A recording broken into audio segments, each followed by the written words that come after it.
Hello dear students, welcome to my channel.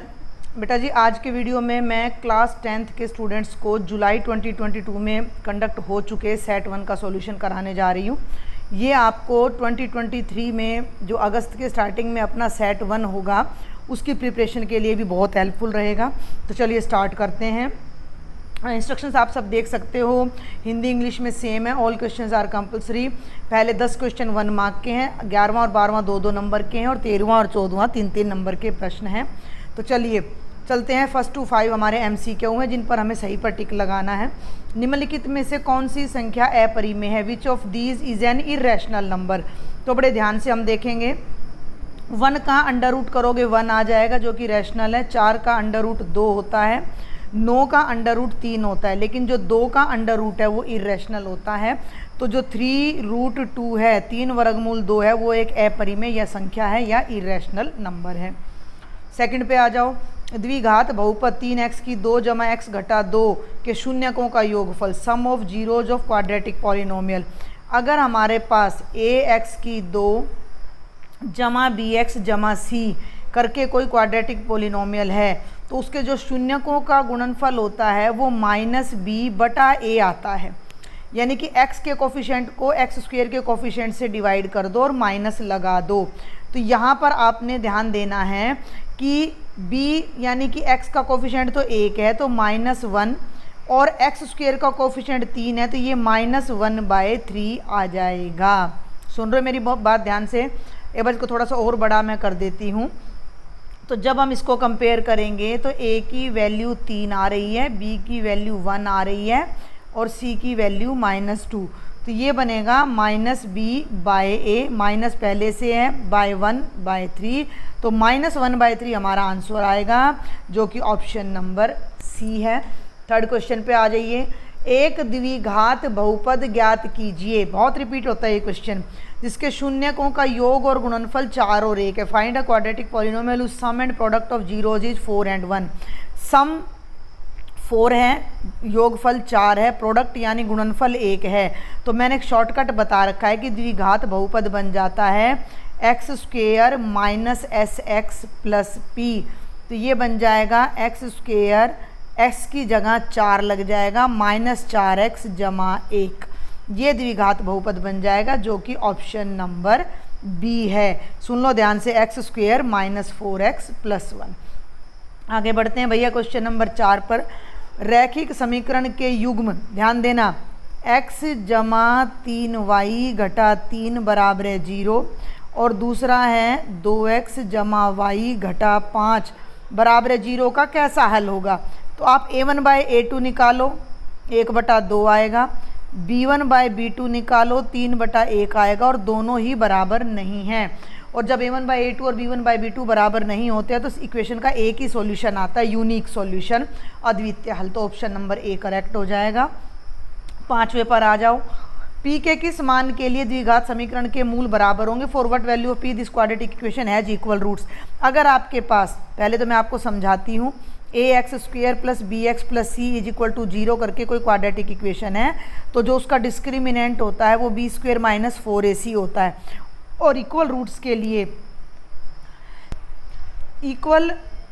के लिए बराबर मूल के लिए डिस्क्रिमिनेंट का 0 होना जरूरी है।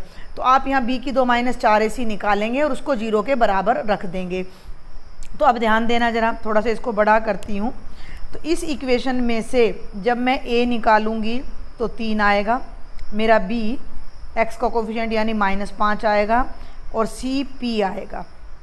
इक्वल रूट्स के लिए मैंने रखना है b² - 4ac बराबर है 0।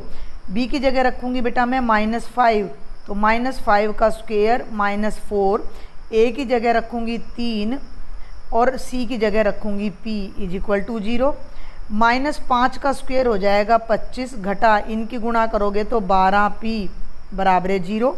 25 यहीं रह जाएगा, 12p मेरा राइट साइड में चला जाएगा। 12 को राइट साइड में ले जाऊंगी बेटा मैं 25 के नीचे, तो p की वैल्यू आ जाएगी 25/12। यानी p की जगह अगर मैं 25/12 रखती हूँ तो मेरे मूल बराबर होंगे। तो देखते हैं कौन सा ऑप्शन सही है। तो ऑप्शन नंबर बी सही है। तो ये 5 क्वेश्चन थे 1 मार्क के। छठे पे आ जाओ, 6 से 10 में फिलअप्स वगैरह है। दिया गया है HCF 306 657 9 है, तो इसका LCM निकालो। ये मैंने सैम्पल पेपर में भी डाला था कि अगर इन दोनों नंबरों का HCF इतना है तो LCM निकालो।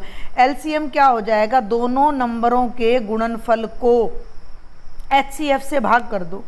9 तो ये आ गया भैया 9 तिया 27 और 9 चौक 36, और 657 और 34 की गुणा आपने कर देनी है, जो कि मैंने सैम्पल पेपर में भी करा रखी है। और ये है मेरा 22,338 आ जाएगा। तो ये मेरा LCM आ जाएगा। तो बहुत ही आसान प्रश्न है।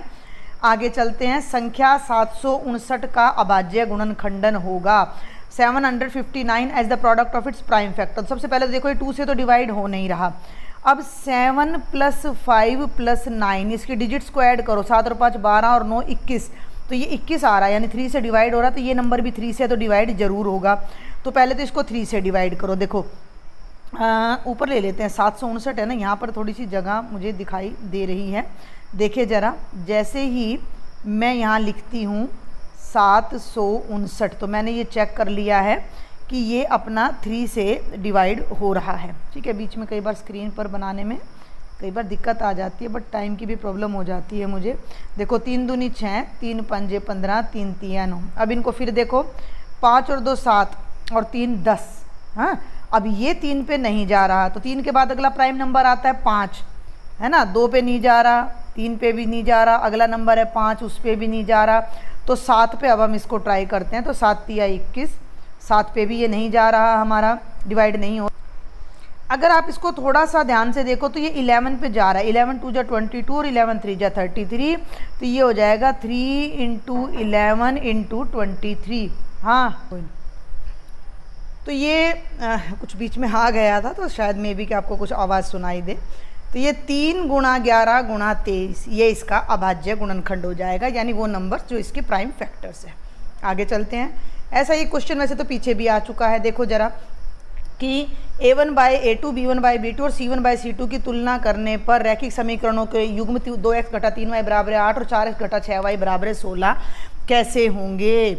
देखो मैं ऊपर नीचे लिखती हूँ, इनको डायरेक्ट करती हूँ मैं। 2x - 3y = 8, 4x - 6y = 16। ये A1/A2 है 2/4। ध्यान देना 2/4 कितना आया, 1/2। ये B1/B2 है, ये भी कितना आ रहा है, 1/2। और ये C1/C2 है, ये भी हमारा कितना आ रहा है, 1/2, 8/16 यानी 1/2। तो तीनों ही वैल्यूज़ हमारी जो हैं वो सेम आ रही हैं कि भाई A1/A2 = B1/B2 = C1/C2, और ये आ रहा है 1/2।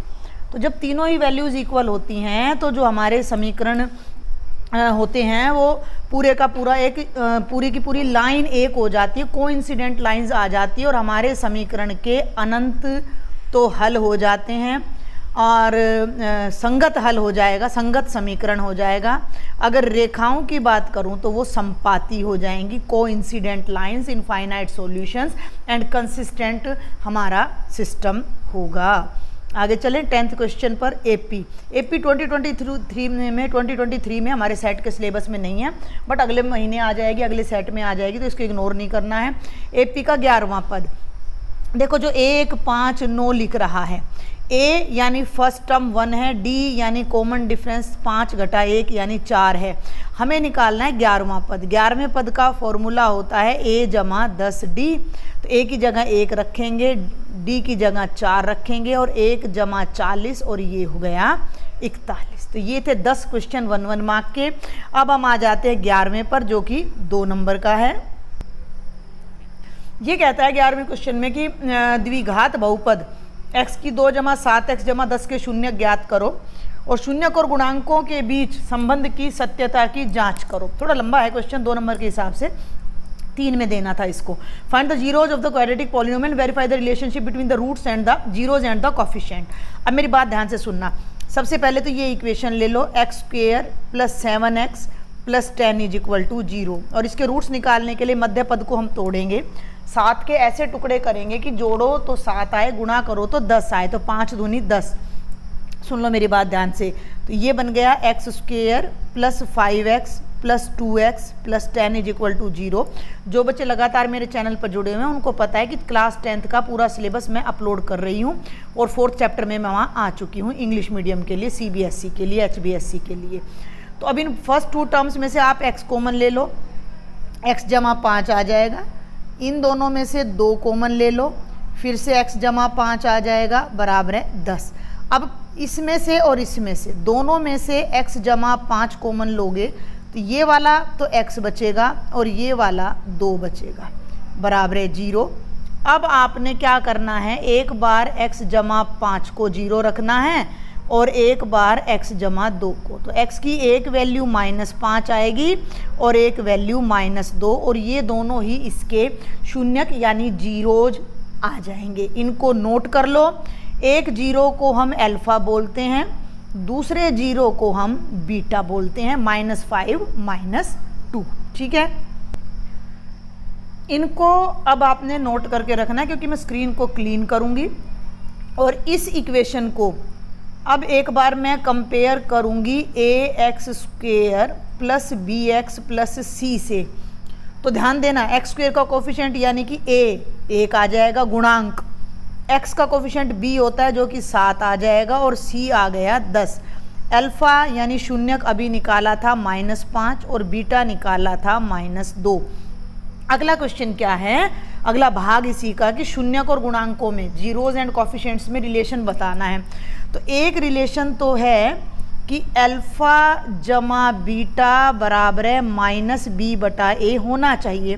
तो लेफ्ट में तो अल्फ़ा की वैल्यू रख दो -5 जमा -2 और -b/a, ये भैया b है, b की जगह 7, नीचे a की जगह 1। जब आप इसको हल करोगे तो लेफ्ट में भी -7 और इसको हल करोगे तो राइट में भी -7 और ये बराबर आ गया। अब दूसरा रूट रिलेशन क्या है कि product of the roots is equal to c/a। तो alpha beta is equal to c/a। तो भैया अल्फ़ा की जगह हम रख देंगे -5, बीटा की जगह रख देंगे -2, c की जगह रख देंगे 10 और a की जगह 1। तो ये 5 दूनी 10 और ये भी आ जाएगा 10। तो ये भी जांच हो गई कि हाँ ये आंसर भी इक्वल आ रहा है और ये वाला आंसर भी इक्वल आ रहा है। तो ये 2 नंबर के हिसाब से थोड़ा लंबा है, वैसे मुश्किल बिल्कुल भी नहीं है। अगले प्रश्न पर चलते हैं भाई। ये भी 2 नंबर का है और ये भी द्विघात में ही दे दिया, लेकिन ये चैप्टर नंबर 4 में से आ रहा है। द्विघात समीकरण के मूल ज्ञात करो। 2x की 2 जमा x घटा 6 बराबर है 0। वही मध्य पद को तोड़ दीजिए। बहुत ही आसान सवाल है। ऐसे तोड़ना है एक को कि जोड़ो या घटाओ तो 1 आए और गुणा करो तो 6 दूनी हमारा कितना आना चाहिए 12। तो आप याद करें कि 4 में से 3 घटाओगे तो 1 आएगा और 4 को -3 से गुणा करोगे तो -12। तो हम 1 की जगह अब 4 घटा 3 यहाँ पर लिखने वाले हैं। तो ये बन जाएगा, थोड़ा सा मैं और इसको छोटा करके लिखूँगी, देखें ज़रा। ये इक्वेशन है 2x² जमा x - 6 बराबर है 0। ये बन गया, 1 की जगह मैंने लिख देना है 4 घटा 3। यहाँ जो ये 1 है ना x के आगे, यहाँ मैंने 4 घटा 3 कर दिया। तो 4 में से 3 गए तो हो गया भैया 12 और 4 में से 3 गया 1 और 4 3 12। इसको खोल लो, ये बना बेटा 2x², 4 की और x की गुणा करोगे +4x प्लस -3x और -6 बराबर है 0। पहली दोनों टर्म्स में से 2x कॉमन आएगा तो ये बचेगा x + 2 और पीछे की दोनों टर्म्स में से -3 कॉमन आएगा तो ये बचेगा x + 2 = 0। ठीक है, अब इन दोनों को जब हम कॉमन लेंगे तो ये x + 2 यहाँ कॉमन आ गया और यहाँ पर केवल ये बचता है 2x। ये x + 2 कॉमन आ गया तो सर्कल कर रही हूँ, ध्यान देना, -3 = 0। एक बार आपने x + 2 को 0 रखना है। भाई 2 नंबर की गुणा 0 है तो या तो ये 0 है या ये 0 है, और या फिर हमने 2x - 3 को 0 रखना है।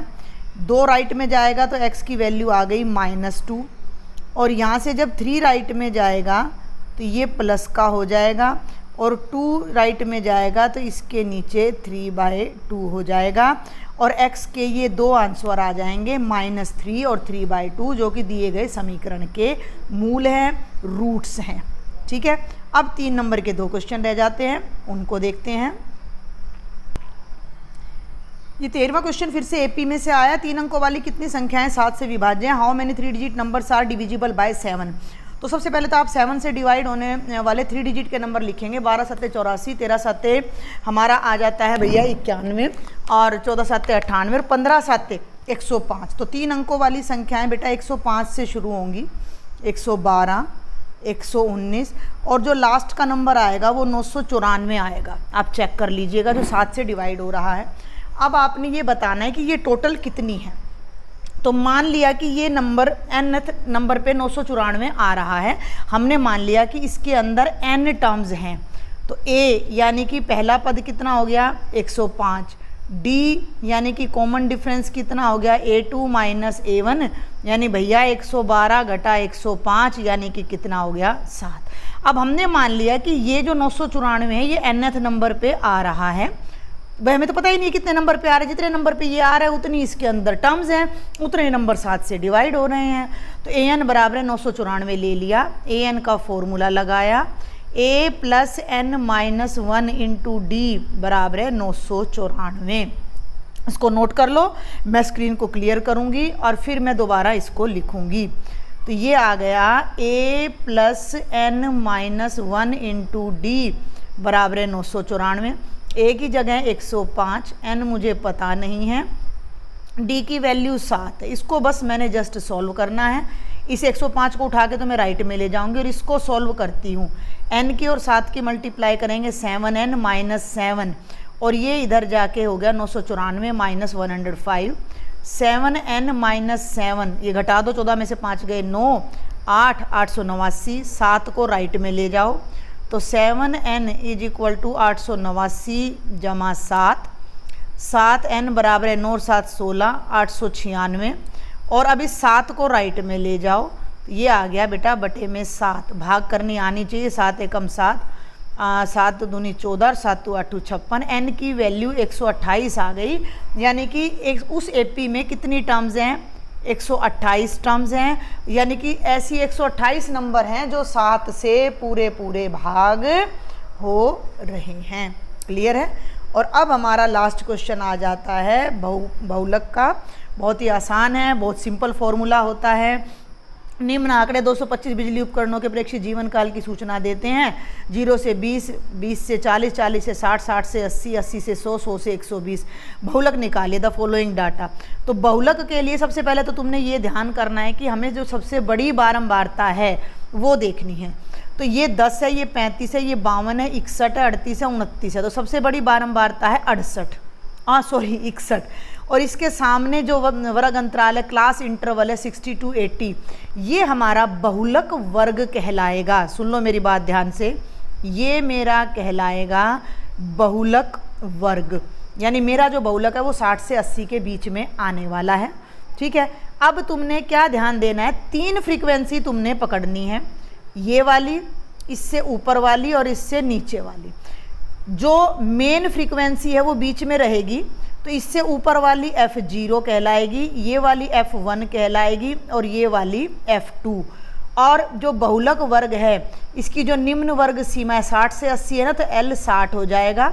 H का मतलब इनमें कितने का फ़र्क है, यानी 20 का फ़र्क है। अब हमारे पास केवल बहुलक का डायरेक्ट फॉर्मूला आ जाता है, जिसको रखकर अब हम अपना बहुलक ज्ञात करेंगे, मोड ज्ञात करेंगे। ये जगह थोड़ी सी छोटी पड़ेगी, मेरे पास एक्स्ट्रा पेज भी नहीं है। तो बहुलक का फॉर्मूला होता है L प्लस,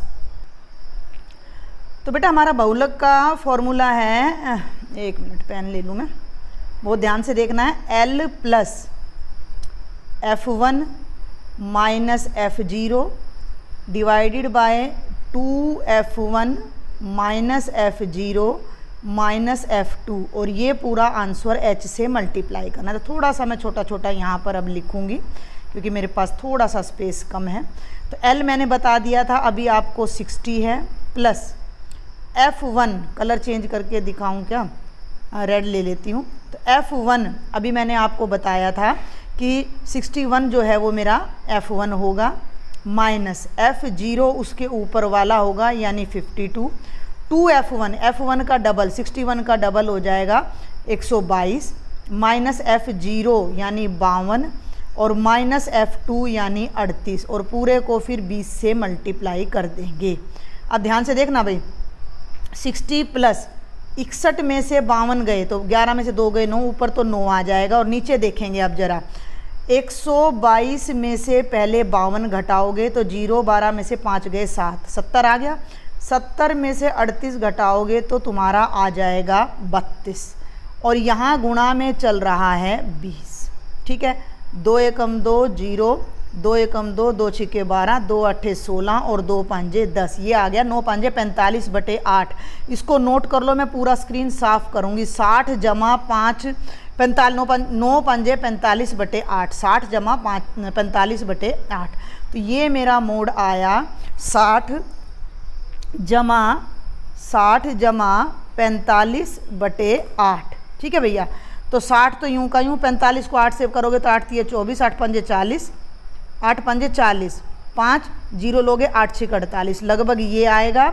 और इन दोनों को जब आप जोड़ोगे तो 65.6 के लगभग आपका बहुलक आ जाएगा। आप इसको 2 स्थान तक भी ले जा सकते हो।